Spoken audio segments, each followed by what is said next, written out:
there's a new update now, so they just added a 10 sig for tornadoes now.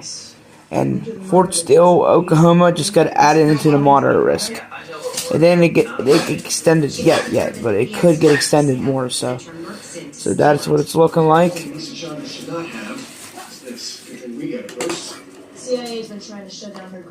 So that's where that moderate risk is now. It just got extended. So now I'm going to post it all over Instagram here in any minute. So go subscribe to the channel right about now.